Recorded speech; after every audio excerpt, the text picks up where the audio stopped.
시간이 되었으므로 우리의 마음과 뜻과 정성을 모아 하나님께 수요 예배 드리시겠습니다. 다 함께 묵도 드리시겠습니다. 하나님은 영이시니 예배하는 자가 영과 진리로 예배할지니라. 아멘. 다 함께 찬송 195장 부르시겠습니다. 195장입니다.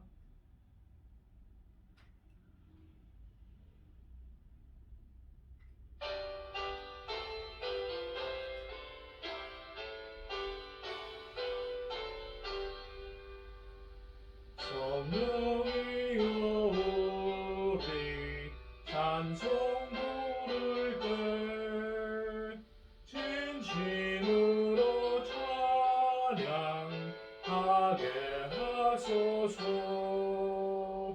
성령이여 우리 기도 드릴 때 우리 곁에 계셔 일러주소서. 성령이여 우리 성경 읽을 때 그 속에서 빛을 보게 하소서. 성령이여 우리 전도할 때에 지혜로운 말씀 주시옵소서. 성령이여 우리 겸손해져서 우리 주와 같이 되게 하소서. 아멘. 오늘 함께 나누실 하나님의 말씀은 고린도전서 3장 16절입니다. 고린도전서 3장 16절입니다.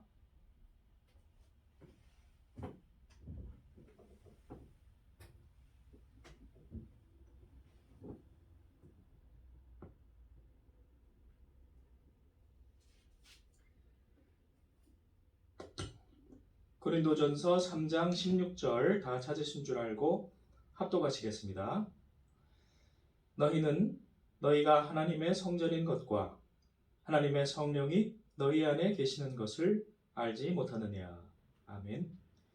기도하시겠습니다. 은혜가 풍성하신 하나님, 이 시간도 성령의 지혜를 우리에게 주시옵소서.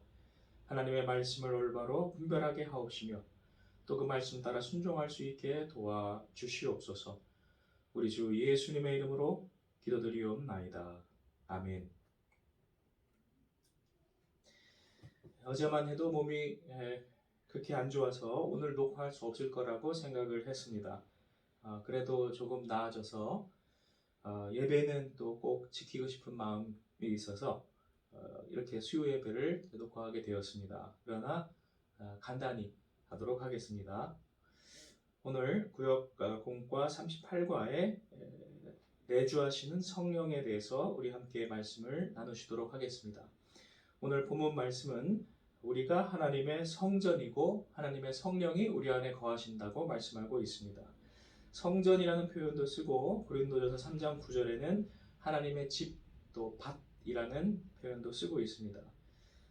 여기에서 초점은 이 다른 성전과 집과 밭이 아니고 어떻게 이 성령께서 거주하시는 그러한 내 마음을 잘 깨끗이 유지할 것인가, 혹은 공동체로서의 교회를 어떻게 잘 집을 건축하듯이 지어나갈 것인가 하는 그러한 관점입니다. 성령께서 집 속에 성전 속에 내주하시고 거하시는 걸로 볼 수도 있고, 또 성령의 그 씨앗인 말씀이 밭에 지금 뿌려져 있는 그러한 상태로 볼 수 있겠습니다. 그래서 고린도전서는 너희는 거룩하다, 그래서 더럽히지 말라라는 표현을 쓰고 있습니다. 성전을 더럽히지 말라. 이 더럽히지 말라는 말씀이 고린도 성도들에게 1차로 주는 말씀입니다. 무엇이 성전을 더럽히는 것인가? 당파를 짓고 분열하는 모습이 바로 그러한 것이다. 누굽하다 이렇게 하는 그러한 모습이 바로 하나님의 집을 허무는 것이요, 성전을 더럽히는 것이요, 그 안에 내주하시는 성령께 죄를 짓는 것임을 말하고 있습니다. 이것은 또한 이 세상 지혜 때문에 그렇다라고도 말하고 있습니다. 그러므로 이 세상 지혜를 또 사람을 자랑하지 말라 이렇게 이야기하고 있습니다. 교만한 마음을 먹지 말라라는 표현도 쓰고 있습니다. 자기 누구파다, 바울파다, 게바파다, 아볼로파다, 그리스도파다 이렇게 하는 것이 사실은 그 사람들을 높이는 게 아니라 자기를 높이는 거고 교만한 마음이라는 것입니다. 오늘날 우리 한국 기독교도 마찬가지로 볼 수 있겠죠. 자기가 어떤 교파다, 어떤 교단이다, 무슨 교회다 이렇게 하는 것이 사실은 그들을 높이는 게 아니라 자기를 높이는 교만한 마음이라는 것입니다. 그런데 특징은 고린도 성도들이 그와 같이 이 세상 지혜를 자랑하고 교만하고 또 분열은 잘하되 말은 또 잘하는데 하나님의 말씀을 지킬 능력은 없었다. 이렇게 이야기를 하고 있습니다. 그래서 주시는 말씀이 4장 20절 하나님의 나라는 말에 있지 않고 오직 능력에 있다. 이렇게 말씀하고 있습니다. 그 능력은 바로 겸손해질 능력, 헌신할 능력, 용서할 능력, 버릴 능력 이러한 것들을 말하고 있습니다. 그러므로 1장 10절은 너희 중에 서로 분쟁이 없이 같은 마음과 같은 뜻으로 온전히 합할 능력을 가지라. 이렇게 우리에게 말씀하고 있습니다. 그럼 그렇게 하기 위해서 사는 삶의 모습은 뭐냐?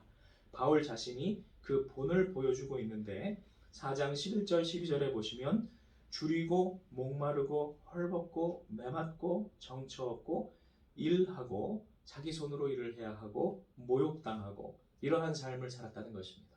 다른 지도자라고 하는 사람들은 추종자들 모아서 굉장히 의지되는 그러한 또 안락한 삶을 살았는데 바울은 그렇지 않았다는 것입니다. 그것을 표현하기를 세상에 더러운 것이 되었고 만물의 찌기가 되었다. 대접도 잘 못 받고 사람들한테 무시도 많이 당하고 그러한 삶을 살았다는 것입니다. 그러나 이것이 바로 성령 충만한 사람의 모습이다 라고 하면서 아버지와 스승의 비유를 하고 있습니다. 그리스도 안에서 스승은 1만 명이 있을 때 엄청 많다는 그러한 뜻이지요. 그러나 아버지는 적으니 이렇게 말합니다. 스승은 누구냐? 말 잘하는 사람이에요. 그 사람들한테 지적 잘하고 가르치기 잘하고 말 잘하고 그런데 좋은 말만 해주지 사랑은 베풀지 않는 사람을 말합니다. 아버지는 무엇을 뜻하냐? 자녀를 위해 헌신적 사랑을 베푸는 사람을 뜻합니다. 물론 육신적 부모가 이렇게 한다는 것이 아닙니다. 이건 영적 부모를 말하는 비유입니다. 그래서 사도 바울은 4장 15절에 내가 복음으로써 너희를 낳았다 이렇게 이야기하고 있습니다. 예수님도 말씀하셨죠. 누가 내 가족이냐? 하나님의 뜻대로 행하는 자가 내 가족이라. 하나님의 뜻은 서로 사랑하라. 서로 사랑하라는 그 하나님의 뜻, 말씀, 명령에 순종해서 행하는 자가 내 가족이다. 이렇게 말씀하고 있습니다. 그리고 이것이 십자가의 도라고 이야기를 하고 있습니다. 기독교의 처음 명칭은 도, 길이었어요. 그래서 1장 18절에 십자가의 도라고 이야기하면서 그런데 그것이 멸망자들에게는 미련한 것이요 구원자에게는 하나님의 능력이 된다. 이렇게 말씀하고 있습니다. 유대인에게는 거리끼는 것이요 이방인에게는 미련한 것이다. 유대인들은 알긴 아는데 그렇게 살기 싫으니까 거리껴지는 거고요. 이방인에게는 잘 모르니까 미련한 것으로 보이는 것입니다.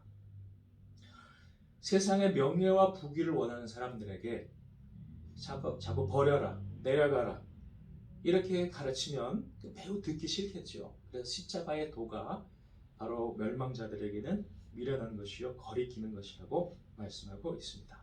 결론을 맺겠습니다. 오늘 성령은 성도들 가운데 거하신다, 내주하신다 이렇게 말씀을 하고 있습니다.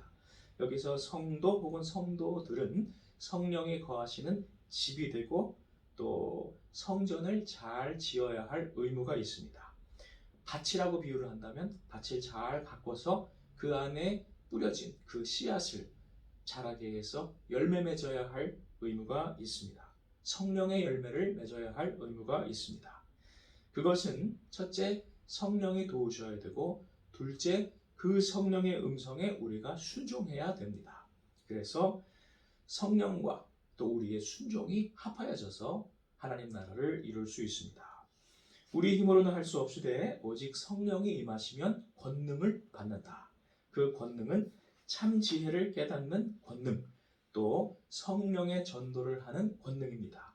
2장 4절에 보시면 말의 전도가 아닌 성령의 전도를 강조하고 있습니다. 말로 이렇게 전하는 전도가 아니에요.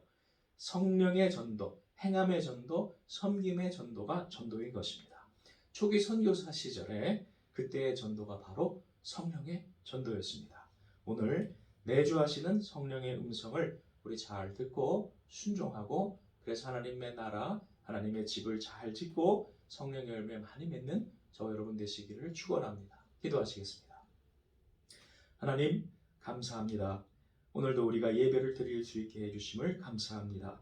주님의 말씀에 순종하기를 원하오니 주여 우리 안에 거하시는 성령이여 우리에게 말씀하시고 또 주님의 나라를 잘 지을 수 있도록 도와주시고 우리가 마침내 하나님께 영광 돌리게 하여 주시옵소서.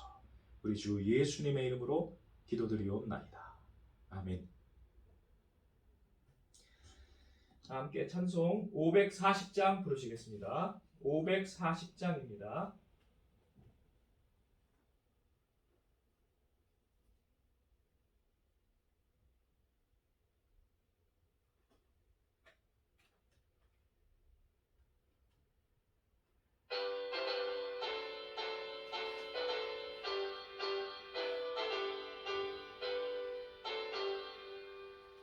주의 음성을 내가 들으니 사랑한단 말일세. 믿는 마음으로 주께 가오니 나를 영접하소서.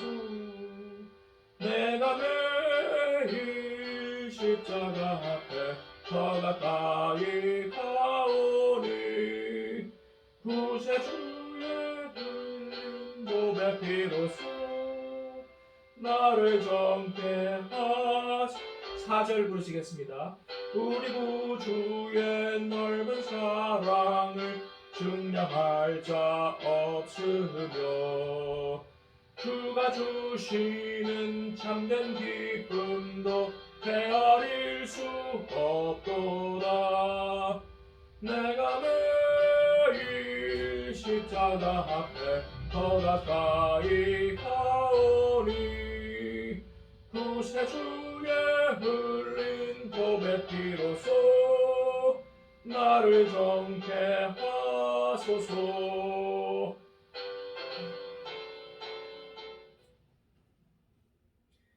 예, 제가 찬송을 부르니까 또 목소리가 좀 잘 안 나와가지고 좀 줄였고요. 또 이렇게 찬송하고 설교를 해보니까 또 누워서는 조금 나았던 것 같은데 목소리 말을 하고 찬송을 하니까 아직 조금 호흡이 약간 바쁩니다. 그리고 교회 소식 전해드릴 것은 제가 어제 이제 코로나에 확진이 되었죠. 그래서 다음 주 월요일까지 일주일 동안 이제 격리를 해야 됩니다. 근데 확진되기 전날 밤에 제가 이제 호흡이 밤에 곤란해졌는데 코로 숨이 안 쉬어지더라고요. 그래서 있는 힘껏 폐에 힘을 줘야 간신히 이제 조금 호흡이 이렇게 되는 그러한 느낌을 받으면서 이래서 에크모 호흡기를 쓰는구나 하는 그러한 깨달음을 얻었습니다. 그리고 또 한 가지 번뜩 생각 지나쳐간 게 어르신들이 혹시 이런 걸 경험하면 큰일 나겠다 해서 코로나에 그분들 이제 접촉하지 못하도록 이제 빨리 신고하고 그리고 격리해야 되겠다 한 생각을 제가 했습니다. 보통 때 같으면 저희가 병원에 안 가는 스타일이거든요. 그래서 거의 안 가는데 어르신들을 생각할 때 이런 거를 경험하면은 안 되겠다 싶어서 바로 그 다음 아침에 전화를 했더니 먼저 이비인후과 가서 이제 확진 받고 약 처방 받고 와서 통화를 했더니 코로나 콜센터에 있는 분이 그 호흡 곤란한 경우에는 이제 119 구급차를 불러야 된다고 그때 그 이야기를 하더라고요. 제가 얘기한 것도 아닌데 그 사람 미리 이제 주의를 주는 그 말을 했었습니다. 그걸 들으면서 위기였었구나 하는 생각이 들고 위기를 넘긴 것을 또 감사하게 생각하는 마음이 들었습니다. 다행히 지금은 이제 호흡은 이제 잘 때는 괜찮은데 지금 또 이야기하고 이렇게 산정 부르니까 또 조금 이렇게 호흡이 약간 힘드네요.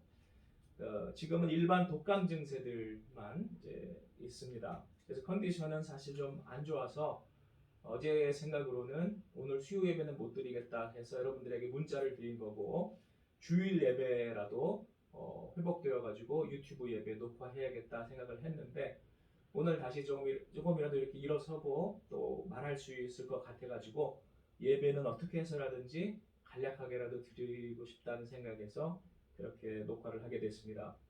그 다음에는 이번 주일 낮 예배 때는 여러분들이 원래는 이게 모여서 드릴 생각이었는데 다시 생각해 보니까 여기 이 주소 전체가 제 격리지로 등록이 되어 있어요. 그러니까 혹시라도 누가 뭐 구청이나 아니면 다른 어디서라도 이렇게 시비를 걸 수 있는 여지도 있고 또 위생적으로도 제가 이 방 안에 사무실에 있고 이렇게 하는데 혹시라도 이 공기가 또 순환이 될 수도 있고 그렇기 때문에 확실하게 하기 위해서 이번 돌아오는 주일 낮 예배도 각자 집에서 유튜브로 예배를 드리시도록 그렇게 해야겠다 생각이 들었습니다. 그래서 양해를 해 주시기를 바라고요.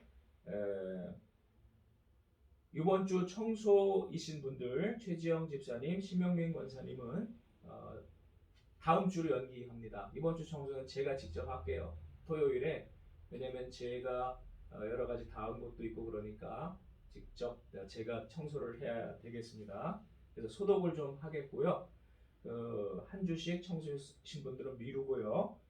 그 다음에 이번 주 낮 예배 성경 봉독은 김진자 집사님 그리고 최금순 집사님 두 분이 되시니까 제가 구절을 보내드리겠습니다. 동영상을 미리 토요일까지 보내주시면 감사하겠고요. 또 주중에라도 기도하러 이 성전에 오시는 분들은 2층 화장실만 사용해 주시기를 부탁을 드립니다. 제가 1층 화장실을 쓰니까 겹치지 않게 그렇게 하려고 하고요. 그리고 각자 이렇게 녹화하는 시간 빼고는 계속 24시간 문과 창문 다 개방해 놓고 있겠고요. 오시는 분들도 각자의 자리라든지 필요한 것 소독을 해 주시기를 바랍니다. 이상입니다. 여러분들 많이 기도해 주셔서 제가 그래도 어제 그제에 비해서 많이 좋아졌습니다.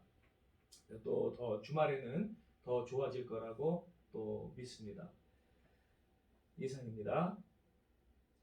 축도로서 수요 예배를 마치겠습니다.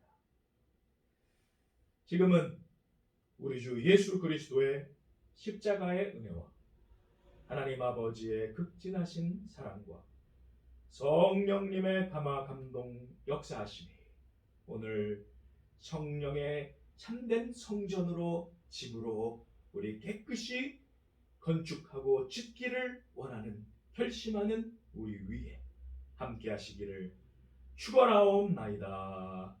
아멘.